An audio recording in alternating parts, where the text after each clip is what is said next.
Eu sempre acreditei que o fundo do poço viria com sirenes ou gritos, talvez até uma tempestade dramática. Mas para mim veio em silêncio. Apenas um vento frio de julho cortando através das janelas quebradas de uma casa onde eu não punha os pés desde os 17 anos. O lugar estava exatamente como eu lembrava, só pior. O papel de parede desbotado pendia como toalhas de papel molhadas, descascando nos cantos. Os velhos pisos de madeira rangiam sob meu peso. Cada passo era um lembrete de como tudo havia se tornado abandonado, inclusive eu. Coloquei minha mochila superlotada em uma cadeira de metal enferrujada que quase cedeu e caminhei até o fogão de lata amassado no canto. Alguns pedaços de lenha estavam empilhados ao lado. Provavelmente a última coisa que meu avô tocou antes de falecer 4 anos atrás. Obrigada, vovô. Eu sussurrei, agachando-me para acender um fósforo com dedos trêmulos. A chama pegou um jornal amassado e lentamente alcançou o acendedor. Eu expirei enquanto o calor, fraco mas real, começava a se espalhar. Naquela noite, eu conversei com os mortos mais do que com os vivos porque, honestamente, eu não tinha mais ninguém. Apenas 2 semanas atrás, eu estava noiva do homem dos meus sonhos, Vítor Mendonça, CEO, carismático, poderoso, o tipo de homem que podia silenciar uma sala só entrando nela, o tipo de homem que me fez acreditar que eu era especial. E agora aqui estava eu, grávida, desempregada e sem teto, encolhida ao lado de uma fogueira na casa decadente do meu avô falecido, no meio das colinas do interior do Rio Grande do Sul. Algum conto de fadas. Minhas mãos ainda tremiam quando puxei as mangas do meu casaco sobre os dedos e me sentei de pernas cruzadas perto do fogão. As lágrimas brotaram, mas eu me recusei a deixá-las cair no início. Eu encarei as pequenas chamas dançantes até elas embaçarem, até os soluços virem de qualquer jeito, sacudindo meu peito e arranhando minha garganta. Eu não chorei quieta, chorei como se algo tivesse sido arrancado de mim, porque algo tinha sido. Chorei até não ter mais nada, até o fogo crepitar alto contra o silêncio. Então eu fiquei ali, vazia, esperando o entorpecimento tomar conta. Estava tão frio que mesmo dentro eu podia ver minha respiração. As luzes não funcionavam. Eu verifiquei cada interruptor. Tentei a caixa de disjuntores. Nada. Então acendi uma vela que encontrei em uma gaveta. Tirei um sanduíche meio comido da minha mochila, comprado com os últimos R$50 que eu tinha, e mastiguei sem sentir o gosto. Meu estômago não estava com fome, mas eu comi porque precisava sobreviver. As sombras se alongavam contra as paredes, e eu não conseguia afastar a memória de apenas dias atrás, sentada em um restaurante fino em São Paulo, bebendo champanhe enquanto folhava catálogos de casamento com Vítor, rindo, corando quando ele beijava minha mão do outro lado da mesa. Eu dormi no meu antigo quarto de infância naquela noite, completamente vestida, encolhida em cima de um colchão coberto de poeira, cansada demais para trocar os lençóis. Cada rangido do vento lá fora parecia algo se fechando ao meu redor. Eu encarei o teto rachado até meus olhos finalmente se fecharem, mas o sono não trouxe paz, apenas memórias, altas, vívidas, dolorosamente claras. A primeira vez que Vítor me chamou de sua garota, o momento em que ele deslizou um anel de diamante no meu dedo na frente da árvore de Natal da empresa, o dia em que eu contei a ele que estava grávida e por um breve momento vi a alegria real cruzar seu rosto. Tudo aquilo parecia falso agora. Eu costumava pensar que as pessoas só perdiam tudo depois de cometer grandes erros, mas eu não tinha cometido nenhum. Eu era leal, quieta, obediente, talvez obediente demais. Eu construí minha vida inteira em torno da dele. Eu deixei ele me moldar em alguém que ele pudesse exibir. E quando ele não me quis mais, ele me apagou como um erro de digitação na tela. Meu nome é Iris Ventura, e esta é a história de como eu perdi tudo. Mas também a história de como eu encontrei algo muito mais importante. Eu mesma. Eu conheci Vítor Mendonça em uma manhã de terça-feira, do tipo que cheira a café queimado e novos começos. Eu tinha respondido a um anúncio de emprego para a posição de assistente executiva em uma empresa de construção de arranha-céus no centro de São Paulo. Eu vesti meu único blazer, uma coisa cinza de brechó com mangas um pouco longas demais, e segurei meu currículo como uma tábua de salvação. Eu sabia que não estava qualificada, sem experiência anterior, sem conexões. Apenas um diploma em História da Arte, um extrato de empréstimo estudantil mais longo que uma nota fiscal e uma necessidade desesperada de estabilidade. Havia 3 outras mulheres na sala de espera, todas mais velhas, melhor vestidas, e falando sobre sua experiência com software de agendamento e orçamentos de projetos. Eu queria correr, mas fiquei porque não tinha para onde ir. Quando Vitor entrou, tudo parou. Ele não era apenas bonito, ele era magnético. Terno perfeitamente ajustado, confiança controlada, nem um fio de cabelo fora do lugar. Ele olhou direto além das outras candidatas e parou em mim. Você deve ser Iris, ele disse. Sua voz era calma, suave, como se tivéssemos nos encontrado antes. Eu assenti, incapaz de encontrar minha voz. A entrevista foi curta. Eu me atrapalhei na maior parte, gaguejando sobre perguntas para as quais não tinha me preparado, mas Vitor não pareceu se importar. Ele sorriu de um jeito que fazia você sentir como se o sol estivesse nascendo só para você. E na manhã seguinte, eu recebi a ligação. Você começa amanhã. Eu pensei que tinha imaginado, mas não. Eu fui contratada. Sem período de teste, sem segunda entrevista. Simples assim. Eu era a assistente pessoal de Vitor Mendonça. Ele começou pequeno. Elogios à minha caligrafia caprichada, conversas casuais no corredor, um café quente deixado na minha mesa antes de eu chegar. Em poucas semanas, ele estava me dando caronas para casa, me dizendo que eu tinha uma alma antiga, que eu era refrescante comparada aos tipos habituais. Eu absorvia aquilo como luz do sol em uma flor faminta. Ninguém nunca tinha olhado para mim assim, como se eu importasse. Eu me apaixonei forte, não de uma vez, mas em momentos quietos depois de uma longa reunião, quando ele tocava meu ombro e dizia bom trabalho com calor real nos olhos, ou o dia em que ele consertou a alça da minha bolsa e disse: você realmente deveria deixar alguém cuidar de você. Uma noite, depois da festa de fim de ano da empresa, ele se ofereceu para me levar para casa. O ar estava frio e as ruas brilhavam com luzes de Natal. Ele tocou jazz suave no carro e perguntou se eu queria passar na casa dele para um drink. Eu disse sim. Eu nem lembro do que conversamos. Eu só lembro do jeito que ele me olhou logo antes de me beijar, como se eu fosse algo frágil e bonito que ele não queria quebrar. Nós dormimos juntos naquela noite, e na manhã seguinte, ele beijou minha testa e sussurrou: eu soube desde o momento em que te vi. Você não era como as outras. A partir daquele momento, eu pertencia a ele. Ele me mudou para um apartamento pequeno, mas totalmente mobiliado perto do dele. Comprou roupas que eu nunca poderia ter pagado, lingerie ainda com etiquetas, brincos de ouro, cartões de spa, uma vida inteira nova embrulhada em fita. Eu disse a mim mesma que isso era amor, que talvez, só talvez, eu finalmente estava tendo minha vez. Vitor não gostava do meu antigo apartamento, o caixote de um quarto com manchas de água e vizinhos barulhentos. Você não vai mais viver assim, ele disse. Vou te arrumar algo decente. Você merece. Ele quis dizer isso, ou pelo menos me convenceu que sim. Às vezes nós saíamos juntos para eventos beneficentes, aberturas de galerias, até um fim de semana em Gramado. Ele se certificava de que eu me vestisse para o papel. Minha garota deve virar cabeças. Ele sussurrava enquanto fechava o zíper de um vestido novo em mim. Eu ria então, lisonjeada. Eu não via o controle sob o charme. Ele nunca me deixava dirigir quando estávamos juntos. Ele sempre segurava a conta. Eu nunca conheci nenhum dos amigos dele, apenas seus associados de negócios, o tipo polido que falava em elogios vagos e julgamentos sutis. Mas eu não me importava porque toda vez que ele olhava para mim, eu me sentia escolhida. Quando descobri que estava grávida, eu estava apavorada. Eu pensei que seria o fim de tudo, mas em vez disso, Vitor sorriu. Bem, ele disse, meus pais têm me enchido o saco por netos. Acho que você facilitou essa decisão. Eu fiquei atônita. Ele não estava bravo. Na verdade, parecia satisfeito. Vamos visitar-los no próximo fim de semana, ele acrescentou. Só não fale muito sobre seu passado, tá bom? Vamos manter elegante. Sem necessidade de mencionar sua cidade natal. Ele fez parecer que estava me protegendo. E assim, ele dobrou minha vida na dele.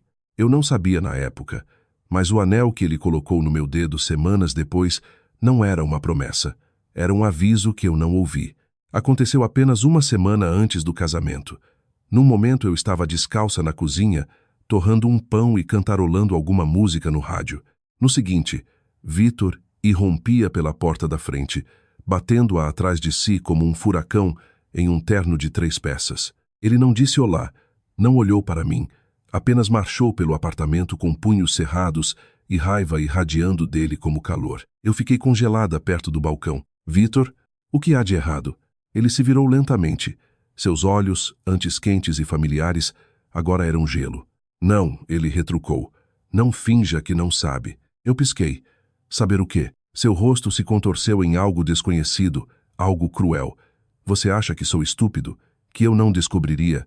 Jesus, Iris, você está carregando o filho de outra pessoa e ainda espera que eu case com você. O mundo girou. Eu não entendo. Minha voz mal saiu. Do que você está falando? Essa criança é sua. Você sabe disso. Ele riu. Não uma risada real, mas do tipo amargo que sai de alguém que já decidiu. Você acha que só porque fez o papel de garotinha tímida, eu não notaria você saindo escondida? Eu não fiz nada, eu sussurrei atônita. Eu não fiz nada, mas ele não estava ouvindo. Ou talvez nunca tivesse ouvido. Vitor invadiu o quarto, abriu o armário com um puxão e começou a arrancar as roupas dos cabides. O que você está fazendo? Eu gritei. Ele jogou uma mala na cama e latiu. Arrume suas coisas. Você tem 30 minutos. Vitor, por favor. Isso é um erro. Você está bravo, eu entendo, mas vamos conversar. Não há nada para conversar. Ele rosnou. Você me enganou? Me usou? Bem, acabou agora. Eu fiquei ali, impotente, enquanto ele vasculhava minhas gavetas, jogando sutiãs, suéteres e memórias no chão. Seus movimentos eram afiados, cirúrgicos, como se tivesse ensaiado isso. Eu tentei pegar meu laptop, algo, qualquer coisa que fosse minha, mas ele o arrancou das minhas mãos. Isso é propriedade da empresa. Não é não. Eu retruquei, mais alto do que nunca tinha falado com ele. Eu comprei com meu próprio dinheiro antes mesmo de nós. Você quer discutir sobre um laptop agora? Ele zombou. Ótimo. Fique com ele. Mas o resto? Ele gesticulou para as joias, os casacos de grife, as bolsas. Aqueles foram presentes, e presentes podem ser retomados. Eu mal conseguia respirar. Meu peito estava apertado, minhas mãos tremendo. Eu pensei no bebê crescendo dentro de mim e senti como se fosse desabar. Vitor, por favor, eu implorei. Você não precisa fazer isso. Pelo menos vamos ao médico. Podemos confirmar. Ele deu um passo à frente e sibilou. Eu não me importo. Eu não me importo quem é o pai. Não é mais meu problema. Você pode ir armar para outra pessoa. Lágrimas queimaram em meus olhos. Como você pode dizer isso? Você disse que éramos família. Ele bufou. Isso foi antes de eu perceber que você é só mais uma caçadora de ouro com uma história triste. Eu recuei como se tivesse levado um tapa. Ele caminhou até a porta e a abriu bem. Você pode levar as roupas que está vestindo e o que couber nessa bolsa. O resto fica. Eu fiquei em silêncio, entorpecida. Arrumei jeans, um moletom, algumas roupas íntimas, minhas vitaminas pré-natal. Deixei para trás o vestido que escolhi para as fotos de noivado, os saltos que ele disse que me faziam parecer poderosa, a camisola de seda que ele comprou na nossa viagem a Paraty, tudo que me fazia sentir que eu pertencia ao mundo dele. Enquanto eu fechava o zíper da minha mochila, ele jogou meu crachá de funcionária na mesa. Você está demitida a partir de hoje. Eu aconselho a não registrar queixa. Você está me demitindo também. Nesta empresa, ele disse friamente, eu posso fazer o que quiser. E se você fizer barulho, vou garantir que todo recrutador do Estado saiba o que você realmente é. Quando eu não me movi rápido o suficiente, ele fez uma ligação. 2 homens apareceram minutos depois, ombros largos, sem expressão, claramente contratados para intimidação. Vocês vão escoltar, lá para fora, Vitor instruiu, mal olhando para mim. Ela não é mais bem-vinda nesta propriedade. Os seguranças ficaram ali esperando. Eu segurei minha bolsa como se fosse o último pedaço da minha dignidade. Enquanto eu caminhava para a porta, Vitor estendeu a mão. Anel. Eu encarei ele. Ele mexeu os dedos. Agora, eu deslizei o anel de noivado do meu dedo inchado. Ele travou por um momento, como se relutante em sair. Eu o deixei cair na palma dele sem uma palavra. Ele nem olhou para ele. Os seguranças me levaram para fora, pelo corredor, passando pelo foyer de mármore que eu um dia pensei ser meu também. Um abriu a porta de um SUV preto esperando do lado de fora. Ele disse para te deixar onde você quiser. Eu não disse uma palavra. Eu não tinha forças. O carro se afastou. A cidade passou por mim em um borrão. E pela primeira vez na vida, eu não tinha para onde ir. Eu não chorei no carro nem uma vez. Não quando eles me deixaram a 2 quarteirões do apartamento de Kátia no vento gelado. Não quando arrastei minha mochila por 3 lances de escada com dedos dormentes e garganta queimando. Eu me segurei como alguém assistindo sua própria vida através de uma janela de vidro, desconectada, já meio ida. Kátia era a única pessoa em que eu conseguia pensar. Nós não falávamos há meses, talvez, mas ela ainda estava salva no meu telefone como amiga para o que der e vier. Ela abriu a porta em pijamas de flanela, segurando uma caneca de vinho e piscando como se não tivesse certeza se estava sonhando. Iris, ela disse confusa. Então viu a bolsa, meu rosto, o olhar em meus olhos. Meu Deus, ela sussurrou. O que aconteceu? Eu não respondi. Apenas fiquei ali. Um silêncio tão cru pairou entre nós que disse tudo. Ela me deixou entrar. O apartamento dela era pequeno, bagunçado, quente. Sentamos à mesa da cozinha sob luz fraca. Ela me serviu chá, enquanto eu encarava meu reflexo na janela, chocada com o quão oca eu parecia. Você pode ficar aqui, ela disse devagar, com cuidado. Só por um tempo. Quer dizer, estou prestes a sublocar este lugar. Estou voltando para a casa dos meus pais por um tempo. O trabalho está uma bagunça. Mas algumas noites, sim, claro. Eu assenti, mesmo sem saber o que aquilo significava. Algumas noites. Isso era tudo que eu tinha. A primeira noite ela foi gentil, fez massa para mim e me emprestou o roupão dela. Ela até fez uma piada sobre Vitor ser uma bandeira vermelha ambulante embrulhada em Armani. Eu forcei uma risada. Parecia falsa. Na manhã seguinte, ela viu as vitaminas pré-natal no balcão. Você está grávida. Eu assenti. Ela encarou por um momento. Então suspirou. Aquele canalha. Depois disso, as coisas mudaram. Ela começou a chegar tarde em casa, deixando menos cobertores no sofá. Fazia comentários casuais como queria ter alguém para pagar meu aluguel ou acho que eu deveria ter namorado um CEO, em vez de escrever copy para anúncios. Eu não a culpava. Eu era uma intrusa. Eu nem sabia mais quem eu era. Eu tentei me candidatar a empregos, mas no momento em que listava minha experiência mais recente no Grupo Mendonça, tudo parava. Vamos te avisar. Entraremos em contato. Mas nunca entravam. Uma gerente de RH foi direta. Seu nome apareceu. Desculpe, mas a reputação não é boa. Dizem que você mentiu sobre suas qualificações, dormiu para conseguir o emprego. Um pouco de risco. Eu queria gritar. Aquilo não era eu. Não era a verdade. Mas aos olhos desse mundo, Vitor Mendonça falava como o evangelho. E eu era apenas uma nota de rodapé que ele apagou. Depois de 3 rejeições em uma semana, eu parei de passar maquiagem. Minha caixa de entrada estava cheia de alertas de emprego não lidos. Eu sabia que nenhum deles importaria. Então veio o dia em que eu quebrei. Começou como qualquer outra terça-feira cinza e sem sentido. Peguei um ônibus pela cidade, tentando conservar o pouco que restava no meu celular pré-pago. Eu tinha ouvido que ainda tinham algumas das minhas coisas no escritório, itens da minha mesa, cadernos, um par de sapatilhas, a caneca da minha avó. Eu não queria nada daquele lugar, mas precisava recuperar os pedaços de mim que eles ainda não tinham jogado fora. O prédio estava elegante como sempre, pisos de mármore, portas de vidro, aquele zumbido quieto de poder. Eu quase dei meia volta, mas algo dentro de mim, algo bravo, me fez continuar. Na recepção, havia uma nova assistente, loira, bem cuidada, mais jovem. Oi, estou procurando. Você é Iris, certo? Ela interrompeu. O senhor Mendonça não está. Não estou aqui por ele, eu disse, voz baixa. Eu trabalhava aqui. Só vim pegar algumas coisas pessoais. Ela me olhou como se eu fosse um conto de advertência. A garota sobre quem todos sussurravam na sala de descanso. Eu não sei nada sobre isso, ela disse. Deixa eu perguntar para alguém. 1 minuto depois, Tamara do departamento financeiro apareceu. Ela costumava rir das minhas piadas tomando café velho e donuts secos. Agora mal olhava nos meus olhos. Ei, ela disse, forçando um sorriso. Eu. Guardei suas coisas. Aqui. Ela me entregou uma caixa pequena, do tipo que usam para papel de impressora.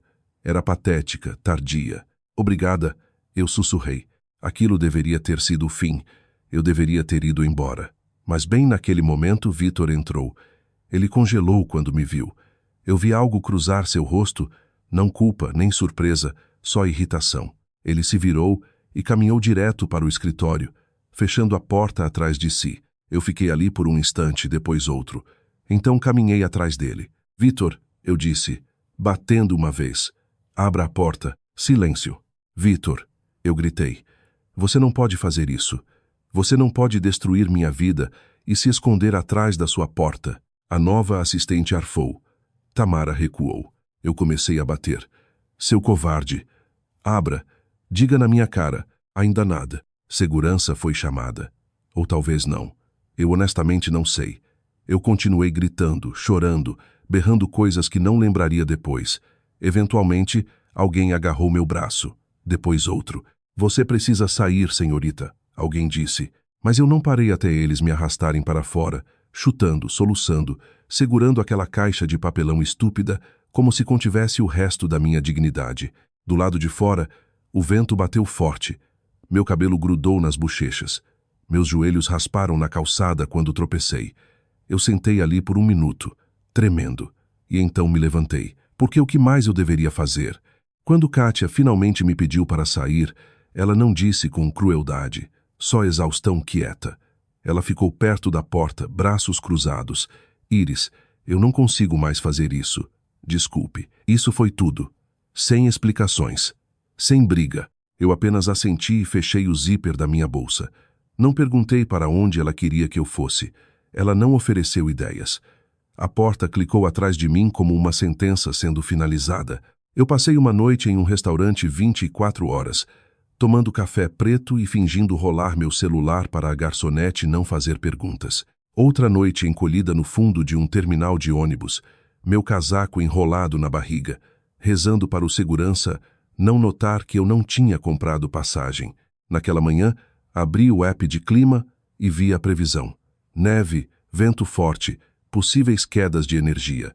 E foi quando algo rachou. Eu lembrei da casinha que meu avô me levava quando eu era menina, antes do câncer, antes do silêncio que engoliu nossa família inteira. Uma casinha de um andar fora de uma estrada de cascalho nas colinas do Rio Grande do Sul. Sem Wi-Fi, sem encanamento funcionando provavelmente, mas tinha 4 paredes e ninguém para me expulsar. Eu peguei um ônibus longo para o oeste. Meu mundo inteiro estava enfiado em 2 sacos de lixo e uma mochila, equilibrados entre minhas pernas como uma represa prestes a romper. O motorista não fez perguntas, nem os outros passageiros. Todo mundo desviou o olhar. É engraçado como uma mulher grávida se torna invisível quando não tem anel e não tem endereço de retorno. A última parada foi um posto de gasolina. Sem táxis, sem sinal. Eu caminhei o resto do caminho com botas de solas rachando e meias que pareciam papel. Quando cheguei à casa, o sol estava se pondo atrás de nuvens da cor de cimento molhado. Parecia pior do que eu lembrava. A tinta descascava como pele. As persianas pendiam tortas. O telhado tinha desabado em um canto. Eu fiquei na frente dela e quase ri. Isso era meu santuário. A chave ainda estava no velho vaso de flores perto da varanda. Eu entrei e quase engasguei. Mofo, poeira, frio. Mas por baixo de tudo cheirava a memória, como pisos de linóleo e sopa queimada. Como a única pessoa que já me fez sentir que eu pertencia, eu passei as primeiras 2 horas limpando com papel toalha e desespero. Acendi 3 velas. 2 apagaram. A terceira piscou como se também estivesse considerando desistir. Não havia colchão, só uma velha cama de armar dobrada no canto. Eu coloquei meu casaco em cima e me encolhi de lado, mãos na barriga. Eu não tenho nada para te dar ainda. Eu sussurrei para a vida dentro de mim, mas eu juro que vou dar um jeito. Naquela noite, o vento uivava através das frestas na madeira. Eu ouvi camundongos nas paredes, chuva batendo como dedos no telhado, e eu dormi mais pesado do que em semanas. Na manhã seguinte eu fiz um plano. Vasculhei o que ainda era usável. Uma chaleira velha, um fogão de acampamento enferrujado, algumas latas de comida que não tinham vencido. Fervi água sobre uma fogueira no quintal. Lavei meu rosto na água gelada que escorria da colina. Fiz listas em um caderno meio queimado que encontrei na gaveta da cozinha. Consertar o telhado, remendar as janelas, encontrar um médico, resolver o dinheiro. Não havia recepção. Sem internet, sem barulho. Só eu, as árvores e o som dos pássaros que não se importavam que eu tivesse perdido tudo. Eu encontrei a velha caixa de correio, enferrujada e fechada. Dentro havia um envelope amarelo único datado de 5 anos atrás. Meu nome na frente. Era do meu avô. Uma carta que eu nunca tinha recebido. Sua caligrafia parecia mais velha, mais trêmula do que eu lembrava. Iris, se você está lendo isso, significa que finalmente voltou. Eu sempre esperei que voltasse. Esta casa não é muito, mas é sua. Faça o que quiser com ela. Derrube, reconstrua, viva nela. Só saiba que você nunca está tão sozinha quanto pensa. Te amo para sempre, vovô. Eu segurei a carta contra o peito e solucei até o sol romper as nuvens e derramar luz pelas tábuas do chão lascadas. Naquela semana, encontrei uma vassoura velha. Limpei o vidro quebrado e arrastei as cortinas rasgadas para baixo. Abri todas as janelas e deixei o ar frio esfregar a amargura das paredes. Cada tarefa era como descascar uma versão de mim que eu não reconhecia mais. Até sexta-feira, eu comecei a ouvir minha própria voz de novo. Não a voz que Vitor tinha tentado apagar. Não a que as entrevistas de emprego ignoravam. Minha voz. Clara, determinada, quietamente furiosa. Eu não tinha desaparecido. Só tinha sido enterrada. E agora, eu estava me desenterrando. A neve veio forte naquela noite. Grossa, rápida. Lençóis soprados pelo vento que enterraram os degraus da frente pela manhã. Eu acordei para um mundo silenciado em branco. Até as árvores pareciam atordoadas, galhos pesados como cabeças curvadas. Eu fervi água no fogão enferrujado para a veia, então me agasalhei em cada pedaço de tecido que pude encontrar. Meu casaco, uma camisa de flanela que usei como cortina, até uma toalha drapeada como cachecol. O frio tinha dentes agora. Dentes de verdade. Mordia meus nós dos dedos e descia pela espinha como um eco de algo antigo. Eu estava prestes a selar a porta da frente com fita adesiva, minha última tentativa de isolamento, quando ouvi passos, crispantes, medidos, subindo a estrada de cascalho que ninguém usava mais. Eu congelei. Ninguém sabia que eu estava aqui. Nem Kátia, nem Vitor, nem mesmo o proprietário que nunca liguei de volta. Por um segundo, minha mente disparou para as piores possibilidades. Um cobrador de dívidas. Alguém do círculo de Vitor. Um estranho com más intenções. Mas então eu o vi. Um homem, talvez meia-idade, enrolado em um casaco grosso e botas de neve, rosto meio coberto por um cachecol. Ele carregava uma sacola de supermercado em uma mão e uma pá na outra. Ele parou na beira da varanda, claramente surpreso ao ver a porta da frente entreaberta e alguém dentro. Você deve ser Iris, ele disse, voz calma, respeitosa. Desculpe se isso é fora de linha. Eu moro cerca de um quarto de milha naquela direção. Ele gesticulou vagamente para as colinas atrás dele. Meu nome é André Camargo. Meu pai costumava ficar de olho neste lugar antes de falecer. Quando vi fumaça da chaminé esta semana, bem, imaginei que alguém tinha voltado para casa. Eu não falei. Meu aperto na maçaneta apertou. Ele deve ter sentido porque levantou as duas mãos ligeiramente, ainda segurando a sacola e a pá. Não estou aqui para incomodar. Só queria deixar isso. Alguma comida, água engarrafada, alguns essenciais. A tempestade está piorando e as linhas de energia já estão falhando. Imaginei. Melhor prevenir do que remediar. Ele colocou a sacola gentilmente na varanda, recuou 2 passos. Vou seguir meu caminho, ele acrescentou. Sem pressão. Só bem-vinda de volta, eu acho. E então ele se virou. Isso foi tudo. Sem demora, sem perguntas, sem conversa fiada estranha. Apenas um vizinho aparecendo com comida e indo embora na neve. Eu não me movi por um longo tempo. Eu encarei a sacola de papel marrom como se ela pudesse desaparecer se eu piscasse. Eventualmente eu saí, peguei ela e trouxe para dentro. Dentro havia coisas que pareciam quase um presente do universo. Uma caixinha de leite, café solúvel, pilhas, 2 latas de sopa, um pão e vitaminas pré-natal. Esse último item fez meus joelhos cederem. Eu afundei no chão, a sacola entre as pernas, mãos tremendo. Eu não tinha contado a ninguém aqui que estava grávida, mas de alguma forma alguém tinha visto. Um completo estranho, e em vez de pena ou julgamento, ele ofereceu gentileza. Eu não estava acostumada com gentileza mais. Eu tomei a sopa quente naquela noite com as 2 mãos enroladas na caneca como se fosse sagrada. Eu observei a neve se empilhar mais alta contra as janelas e imaginei esse André Camargo lá fora em algum lugar, talvez cortando lenha, talvez ouvindo o mesmo vento rasgando suas janelas. Ele não tinha me perguntado nada. E isso era a parte mais reconfortante. 3 dias depois ele voltou, desta vez com uma caixa de ferramentas e um balde de pregos. O telhado precisa de reparo, ele disse simplesmente, ficando na beira da varanda de novo, como se esperando eu dizer para ele ir embora. Eu não disse, apenas assenti. Eu posso ajudar. Nós trabalhamos principalmente em silêncio. Eu passava ferramentas para ele, segurava tábuas no lugar enquanto ele martelava, varria a bagunça enquanto ele reforçava as telhas soltas. Ele nunca bisbilhotou, nenhuma vez perguntou por que eu estava ali ou de quem eu estava fugindo.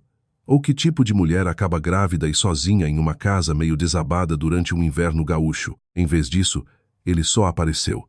Isso se tornou nosso ritmo. A cada poucos dias, uma batida na porta, uma conversa curta, um pequeno gesto, lenha, conselho de encanamento, uma vez até um casaco do meu tamanho. E lentamente, algo dentro de mim descongelou. Não confiança, ainda não, mas algo próximo a isso. Esperança, talvez. Não que tudo fosse se consertar magicamente, mas que nem tudo precisava ficar quebrado. E pela primeira vez em muito tempo, eu comecei a pensar além da sobrevivência. Comecei a imaginar uma vida onde eu pudesse tornar esta casa inteira de novo, onde eu pudesse criar meu bebê cercada por árvores e céu e quietude, onde a gentileza não era uma moeda, só algo que as pessoas faziam. E talvez, só talvez, eu não tivesse que fazer isso sozinha. Quando a carta do meu advogado chegou, eu fiquei com ela no colo por um longo tempo antes de abrir. Meu nome, limpo e impresso em negrito, parecia estrangeiro contra o envelope creme, como se pertencesse a alguém mais composta, alguém que ainda passava roupa e usava batom para brunch. Mas era meu, e significava que a data do tribunal estava marcada. Eu ia voltar para São Paulo, voltar para Vitor, voltar para tudo que eu tinha trabalhado tanto para sobreviver. André se ofereceu para me levar de carro, mas eu disse não. Eu precisava entrar naquele prédio sozinha. Eu precisava sentir cada passo, cada azulejo sob minhas botas, cada segundo daquele ar frio da manhã cortando meu casaco. Eu não queria a força de mais ninguém. Eu queria a minha. O tribunal era como eu lembrava. Cinza, impessoal, estéril. O advogado de Vitor estava polido e presunçoso, folheando papéis como se isso fosse só mais uma vitória fácil. E Vitor, ele nem pareceu surpreso em me ver, só ligeiramente incomodado, como alguém que tinha sido pedido para devolver um pacote que já estava fora de vista e fora de mente, mas eu parecia diferente. Eu não era a mulher que ele descartou 6 meses atrás, atordoada e sangrando em uma cozinha de mármore. Eu não era a garota que soluçava no vestido de noivado depois de ler uma fria rescisão legal de um relacionamento que ele reduziu a transferências de bens e NDAs. Eu era Iris Ventura, e eu tinha recibos, literais, porque nos últimos 4 meses eu não tinha só me escondido em uma casa em ruínas nas colinas gaúchas.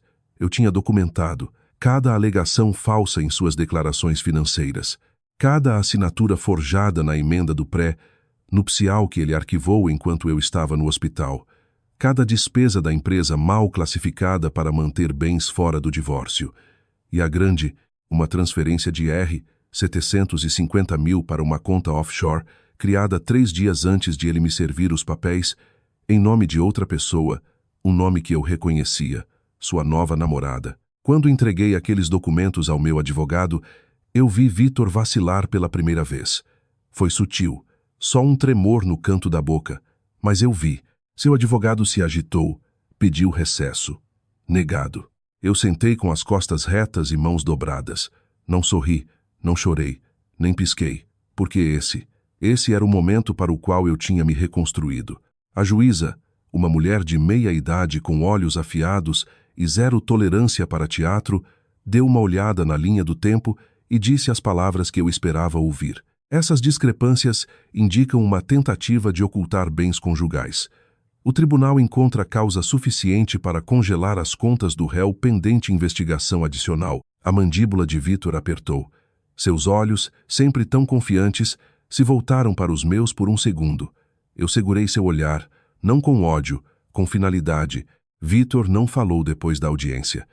Ele passou por mim no corredor tempestuosamente, celular já no ouvido, latindo ordens que eu não me importava mais em decifrar. Mas eu não me movi.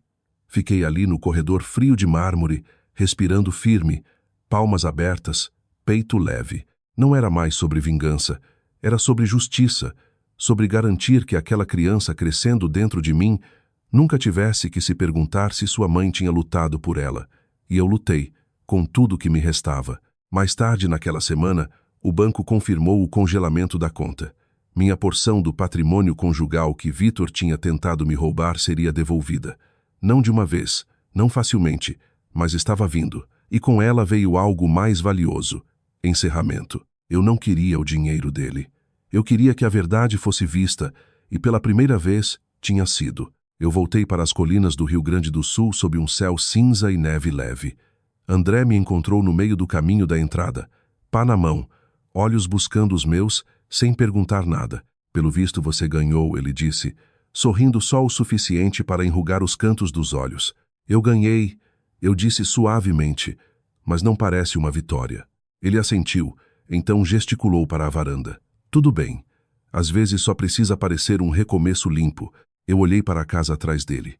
Ainda precisava de trabalho, janelas novas, telhado melhor, pintura fresca, mas pela primeira vez desde que cheguei, parecia minha, como algo que eu podia construir, não só me esconder. E eu percebi então, vencer nem sempre parece ficar de pé sobre alguém que te machucou. Às vezes parece ir embora sem precisar olhar para trás. O bebê chegou em uma manhã de domingo, justo quando a geada começava a se assentar pelos campos como açúcar de confeiteiro. Eu tinha passado a noite me virando, não de dor, mas de antecipação, do tipo quieto que se instala nos ossos quando algo está prestes a mudar para sempre. O choro dela foi agudo, imediato, exigente. Ela entrou no mundo não com um gemido, mas um rugido, assim como a mãe dela de um jeito diferente. Eu a segurei contra meu peito, pele com pele, e sussurrei seu nome nas suaves ondas no topo da cabeça dela. Eu tinha escolhido meses atrás, no silêncio de uma casa de fazenda em ruínas, com apenas o crepitar do fogão por companhia. Seu nome era Esperança, não porque eu precisava ser poética, mas porque era isso que ela era, mesmo antes de existir. O Dr. Henrique sorriu gentilmente enquanto me entregava a papelada. Ela está saudável. Vocês duas vão ficar bem, Iris. Essas palavras, vocês vão ficar bem, caíram diferente agora. Não eram encorajamentos vazios, eram a verdade. Eu tinha a prova nos braços, todos os 2 quilogramas dela. Olhos como os meus, uma pequena franzida que me lembrava do vovô Ventura. Marina trouxe flores. André trouxe pãezinhos de canela frescos e fingiu não notar as lágrimas que eu tentei esconder quando perguntou se eu já tinha escolhido um nome do meio. Eu estava pensando. Eu disse devagar. Talvez o nome do meio deva ser Eleonora. Ele piscou, surpreso. Sua sogra. Não, eu disse suavemente. Então olhei pela janela onde a neve começara a cair em flocos lentos e pacíficos. A mulher que criou o pai da minha filha pode ter falhado comigo, mas fez uma coisa certa. Ela me ensinou exatamente quem não ser. André não pressionou mais. Ele simplesmente sentou ao meu lado, nossos ombros se tocando, enquanto observávamos a neve cobrir o mundo lá fora de branco. Eu não voltei para São Paulo. Não tinha motivo. Vitor e eu nunca mais falamos. Seus bens foram divididos, sua reputação danificada o suficiente para desacelerar. Mas não destruir. Eu não precisava que ele fosse destruído. Só precisava que ele fosse irrelevante.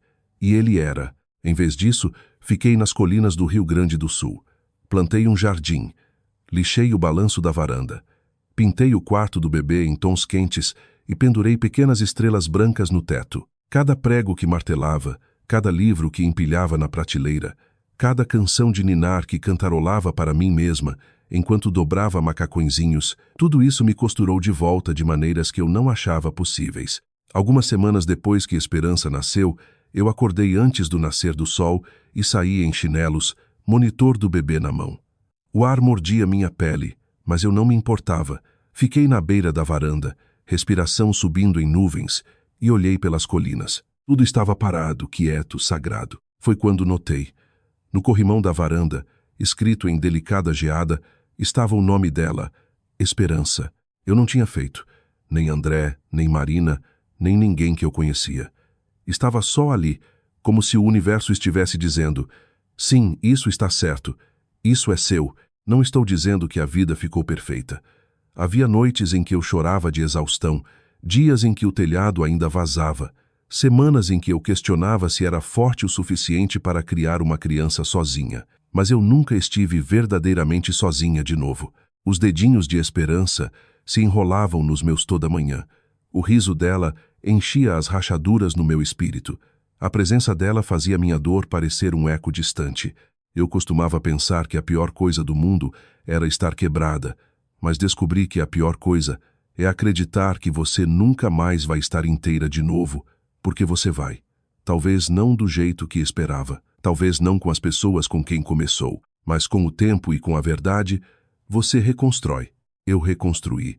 E toda vez que olho para ela, para a Esperança, sou lembrada. Algumas histórias não terminam com vingança, elas começam com ela, e então se tornam algo mais suave, algo mais corajoso, algo como amor.